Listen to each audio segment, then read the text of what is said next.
Welcome back. We've gotten our project charter approved and we have our project ready to start.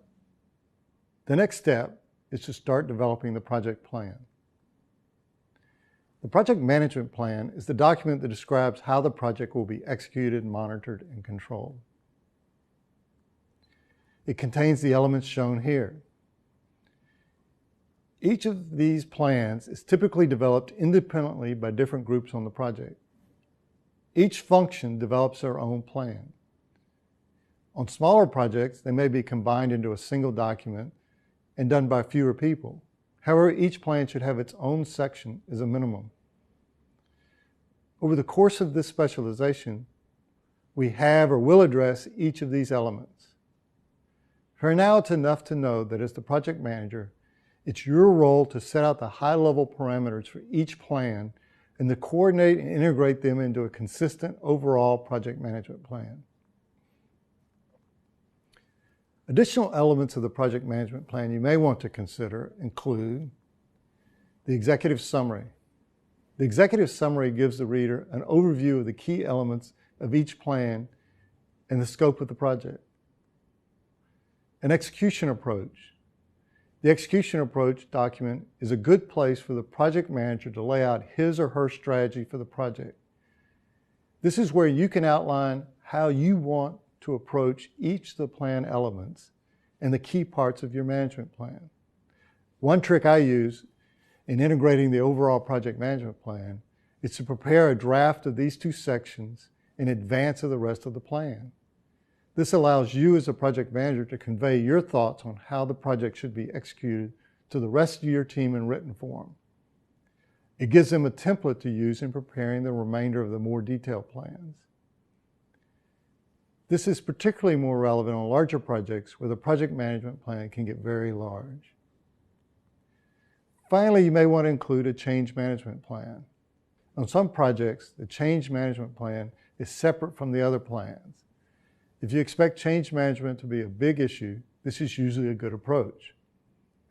Change management can also be included as part of the scope management plan or the cost management plan, or both.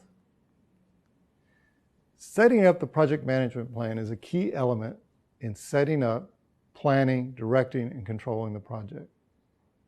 The project management plan is one of the baseline elements that define the project and how it will be executed.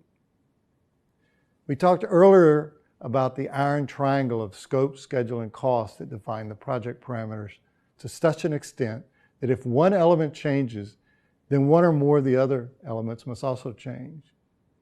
In actual execution, there are other elements that also impact the project to a similar extent. These include the project charter and/or the contract, if it exists, the project management plan that we just discussed, and the project risk register that will be developed. I like to refer to the total of these 6 documents as the project baseline documents. Why are these added elements so important? The project charter and the contract define the project scope and the requirements.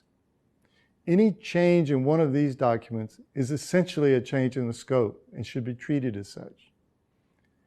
Once you develop your project management plan, the project schedule and cost estimate are based on this plan.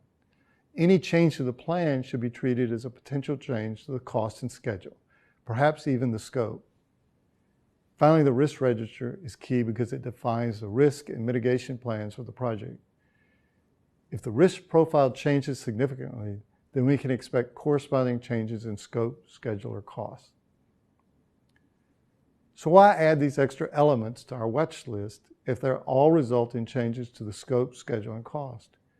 Can't we just stick with the iron triangle? We watch these extra elements closely because we know that changes to these elements will eventually result in changes elsewhere.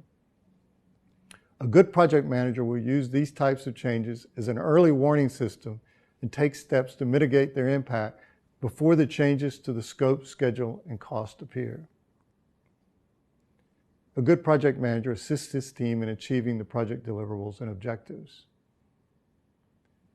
He does this by directing the work and following the baseline as set out in the 6 elements discussed earlier. He or she will manage the project stakeholders and communicate to all members. They will adjust their plans to meet new challenges and obtain the necessary resources to meet those plans.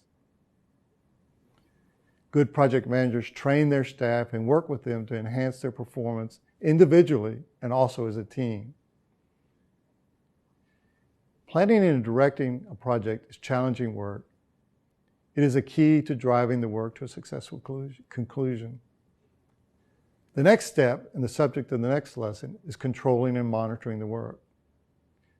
In this step, we will look at the project manager's responsibilities in this area and also review the concept of change management.